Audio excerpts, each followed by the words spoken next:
శుభకార్యాలకు పూజార్ల కోసం వెతుకుతున్నారా? పూజారీస్.com లో అతి తక్కువ ధరలకే పూజార్లను ముందే బుక్ చేసుకోండి. వెంటనే కాల్ చేయండి.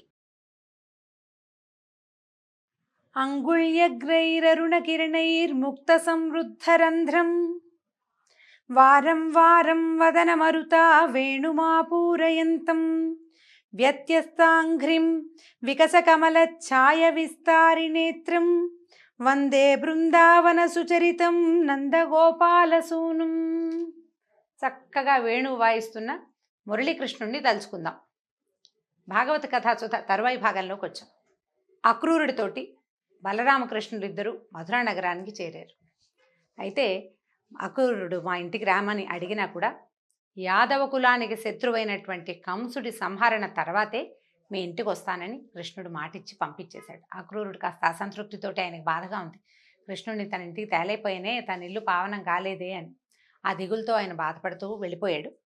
వీళ్ళిద్దరూ మధ్యాహ్నపు వేళకి నాన్నని, బాబాయిల్ని, వాళ్ళని వీళ్ళని చుట్టుపక్కలందరినీ బయట ఉన్నటువంటి వనంలోనే విడిచిపెట్టి గోపాలకుడితో కొంతమంది స్నేహితులతో కలిసి ఊరు చూడ్డానికి బయలుదేరారు బలరామకృష్ణులు ఇద్దరు. ఎలా చూస్తున్నాడంటే అగట్టలు, కోటలు, బురుజులు, పతాకాలు, రాజభవనాలు, వీధులు, గుర్రాలు, రథాలు, వీరులు, ఏనుగులు, మేడలు, వాద్యాలు, యువతులు, ధాన్యాలు, ధనాలు, గొప్ప గొప్ప ఉద్యానాలు, నడబావులు, వీటి వల్ల అత్యంత శోభతో ఒప్పారేటువంటి మధురా నగరాన్ని చూస్తున్నాడట కృష్ణుడు. ఇద్దరు కలిసి ఊళ్ళో తిరుగుతున్నారనమాట. వీళ్ళు పల్లెటూళ్ళలో ఉన్నారు. పల్లెటూరే కాదు, అదంతా అడవి. వాళ్ళకల్లా పచ్చటి చెట్లు, చేమలు, జంతువులు, ఆవులు, దూడలు, ఎడ్లు, గోవత్సాలు, గోపబాలకులు తప్పిస్తే ఇంకా ఏమీ లేవు. వాళ్ళకి తెలిసినవి తాడి చెట్లు, వనాలు, గోవర్ధనగిరి, అదే తెలుసు. ఇక్కడికి వచ్చేసరికల్లా కృష్ణుడికి ఏం వింత, భగవంతుడికి వింత కాదు, ఇదంతా ఆయన సృష్టే. బలరామకృష్ణులకి వింత లేదు. ఆయనతో పాటు ఉన్నటువంటి మిగిలిన గోపబాలుడందరికీ వింత. కృష్ణ కృష్ణ అజ్జుడు ఇజ్జుడు, ఆ ఇల్లు ఎంతెత్తుందో ఈ గోడ ఎంతెత్తుందో అని చూపిస్తున్నారు. అట్లా చూసుకుంటూ వెళ్తున్నారు. చూస్తూ ఉంటే ఈ ఊళ్ళోకి ప్రవేశిస్తుంటే మామూలుగా ధనుర్యాగం ఒక పెద్ద ఫంక్షన్ ఒకటి జరగబోతోంది, వీళ్ళంతా వస్తున్నారని తెలుసు. ఊళ్ళో చెప్పుకుంటున్నారనమాట. ఈ ఆడపిల్లలు ఒకళ్ళనొకళ్ళు పిలుచుకుంటున్నారట. నందుని తపస్సుడికి అంటే ఇతను వసుదేవుని కుమారుడేనని అందరికీ, కొంతమందికి తెలుసు, అందరికీ తెలియదు. ఈ వరుణుడు నందుడు తాలూకు తపోఫలితంగా పుట్టినటువంటి కుమారుడు. పైగా ఈయన ఎలాంటి వాడు? కరుణా సముద్రుడు, ఇందిరా సుందరిని చేపట్టినవాడు. విష్ణువే సాక్షాత్తు నందుని ఇంట్లో పుట్టాడని చెప్పుకుంటున్నాము. ఎంత బాగున్నాడోట, ఎంత బాగుంటాడో, ఎంత అందమైన వాడో, వాడిని చూద్దాం రండి రండి అని ఒకళ్ళకొకళ్ళు చెప్పుకుంటున్నారట. పురంలో ఉన్నటువంటి అందగత్తెలందరూ గోవిందుడిని సందర్శించడానికి ఉబలాటపడి ఒకళ్ళు తింటున్న అన్నం కంచం వదిలిపెట్టి వచ్చేస్తున్నారట. పడుకున్న వాళ్ళు పడుకుని లేచి వచ్చేస్తున్నారట. తలంటుకుంటున్నారట. తల మీద నురుగంతా అక్కడే ఉంది, నీళ్లు పోసుకోవట్లేదుట. పెద్దాళ్ళంతా తిడుతున్నారు, వద్దు వద్దు, ఏమిటి మగపిల్లని చూడడానికి బయటికి వెళ్ళేది, అట్లా వెళ్ళకూడదని. అయినా సరే వింటలేదుట. పిల్లల్ని ఎత్తుకున్న వాళ్ళు, తల్లులు కూడా పిల్లల్ని దింపేశారు. సగం అలంకరణలతోటి, సగం సగం చీరలతోటి, సగం నగలు, సగం దండలు, మైపూతలు అవి మొహానికి రాసుకోవాల్సిన చేతులది మొహం మీద రాసుకుని కొంతమంది, సగం వస్త్రాలు ధరించిన వాళ్ళు అట్లా పరుగులు పెడుతూ బయటికి వెళ్ళి చూస్తున్నారట.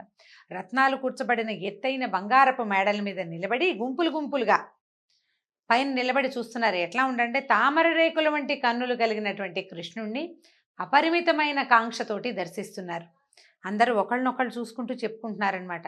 ఇంతే ఉన్నాడు, ఎంత మెరిసిపోతున్నాడు, పూతన పాలు దాగి దాన్ని చంపేసేట, అసలు ఎలాంటి వాడు అంటే చెప్పుకుంటున్నారనమాట. ఇవన్నీ విషయాలు ప్రపంచం అంతా వచ్చేస్తాయి. ఊళ్ళో ఒకరోజు జరిగితే ఇదిగో పులంటే అదిగో తోక అంటారు. క్రమంగా మధురా నగరంలో వ్యాప్తి చెందిపోయింది.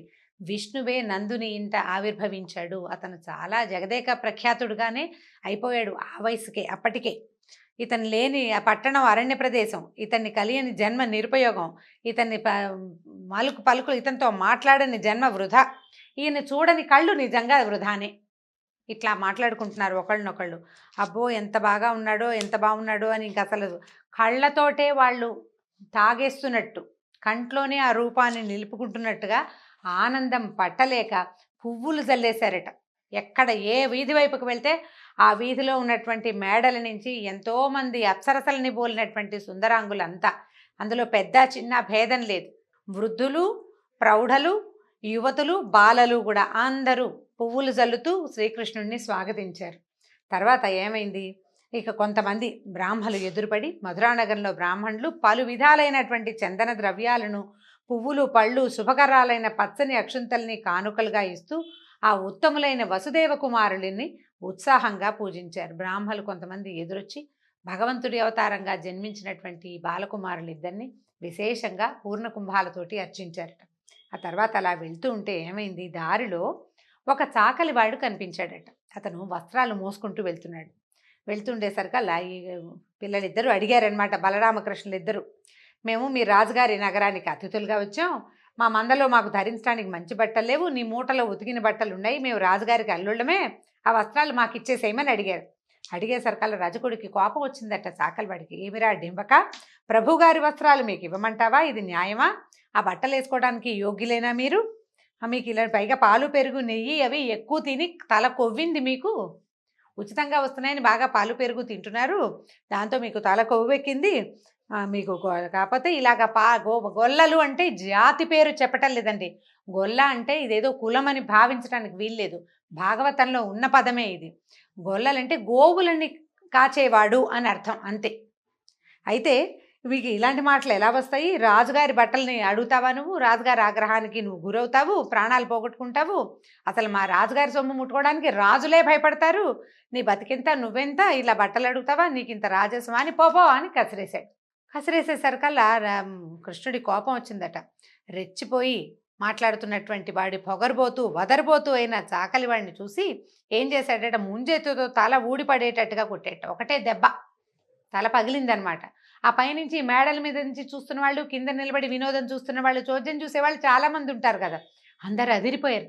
ఒక్క దెబ్బకి పడిపోయాడేమిటి, పిల్లాడెంతున్నాడు, వీడి దెబ్బ ఏమిటి, ఒకటే దెబ్బ. పడేసరికల్లా కింద పడిపోతే వీళ్ళు ఏం చేశారు, బట్టలు ఈ కింద పడిపోయిన వాడిని చూసి మిగిలిన వాళ్ళ చాకళ్ళంతా పరిగెత్తేశారు.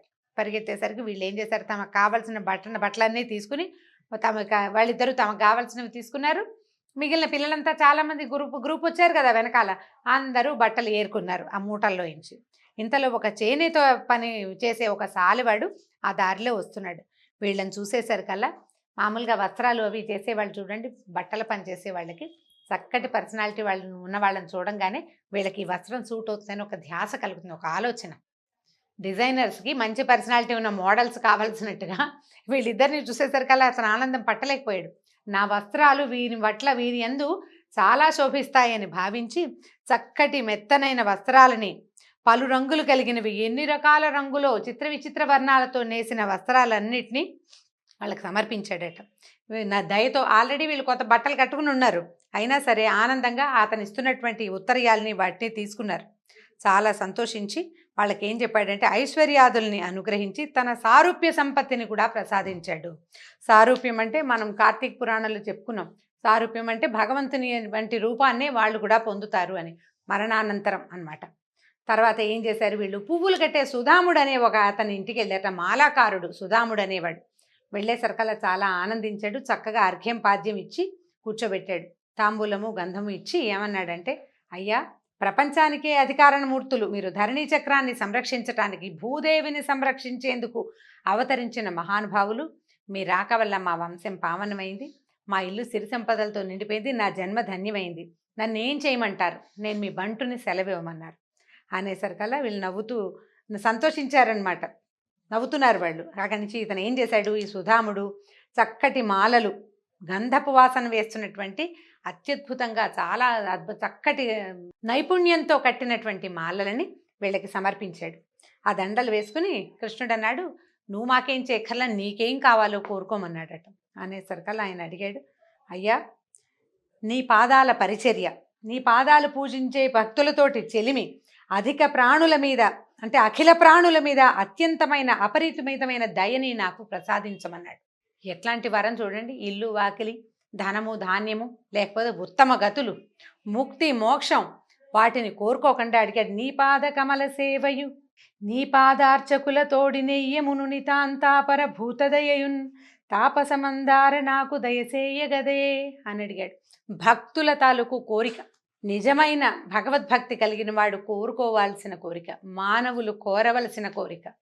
ఎందుకంటే అశాశ్వతమైన వాటిని వేటిని కోరుకోకుండా ఏమడుగుతున్నాడు, ఎప్పటికీ భగవంతుని యొక్క పాదచర్యలు, ఆయన పాదాలని పరిచర్య చేయటమే, భగవంతుని మీద నుంచి దృష్టి పక్కకి తొలగిపోకుండా ఉండే విధానం. తర్వాత నీ పాదాలనే పూజించే భక్తులతోటే నాకు స్నేహం, అఖిల ప్రాణుల మీద అత్యంత అపరిమితమైన దయ, నా వంటి వారే ప్రపంచంలో ఉన్న ప్రతి ప్రాణి అని గుర్తించగలిగే జ్ఞానాన్ని నాకు ప్రసాదించమన్నాడు. కులశేఖరాల వారు రచించిన ముకుందమాలలో కూడా ఇలాంటి శ్లోకమే ఉంటుందండి. ఆయన పదే పదే అడుగుతాడు, ఈ జనన మరణ చక్రం తప్పదు, నేను పుడుతూ మరణిస్తూనే ఉంటాను, కానీ ఎప్పటికీ ప్రతి జన్మలోనూ నాకు నీ మీద భక్తి ఉండేలాగా వరం ఇవ్వు. ఏ జన్మైనా సరే, ఎందుకంటే ఇందులో ఈ ప్రపంచంలోకి ఎంటర్ అయ్యాక ఏముంది, భార్య తప్పదు, పిల్లలు తప్పరు, కష్టాలు తప్పవు, సంసారం సాగరంగా ఉంటుంది. అయినా కూడా నాకు నీ మీద ప్రీతి, భగవంతుని పట్ల విశ్వాసము, తొలగిపోని వరాన్ని ఇవ్వమని అడుగుతాడు. నిజమైన భక్తులు కోరుకోవలసిన మహత్తరమైన కోరిక. భాగవతం చదివితే మనకి ఇలాంటివి చాలా తెలుస్తాయి.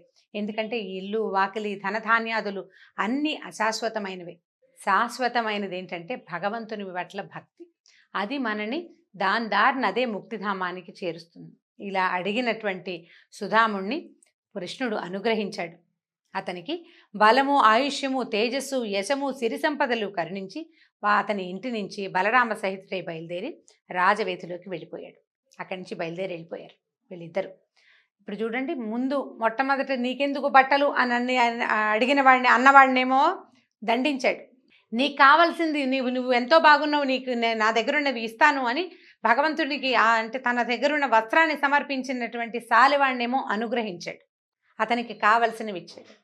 చివరికి మూడో వ్యక్తిగా ఎదురుపడినటువంటి సుధాముణ్ణి అతను కోరిన కోరిక, అతను కోరింది ఎంత అత్యద్భుతమైన కోరిక, అతని కోరికతో పాటు భూమి మీద అతను ఉన్నన్నాళ్ళు అతనికి బలాన్ని, ఆయుష్ని, తేజస్సుని, యశస్సుని, సిరి సంపదల్ని కూడా కరుణించాడు. భగవంతుణ్ణి ఆశ్రయించవలసిన విధానం ఏమిటి అనేది భాగవతంలోనే తెలియబడుతుంది. ఒక దశమస్కంధమే కాదు, భాగవతం మొదటి నుంచి చివరి దాకా ప్రతి చోట భగవంతుణ్ణి ఆశ్రయించవలసిన విధానం ఏమిటి, మనం పరానికి కోరుకుంటే ఇహం కూడా మనకి లభిస్తుంది. నాకు నువ్వే కావాలి అంటే నా దగ్గరికి చేరేదాకా నువ్వు హాయిగా ఉండమంటాడు భగవంతుడు. కష్టాలు పడుతూ ఉండు అని చెప్పడు. నీ చావు నువ్వు చావమనడు. తన సారూప్యాన్ని అనుగ్రహిస్తాడు. తనలాగా ఉండే అవకాశాన్ని భక్తులకు ఇస్తాడు. ఈ రకమైన చర్చతోటి ఈ భాగాన్ని ఇంతటితో సమాప్తం చేద్దాం. తరువాత ఏం జరిగిందో వచ్చే భాగంలో తెలుసుకుందాం. నమస్కారం.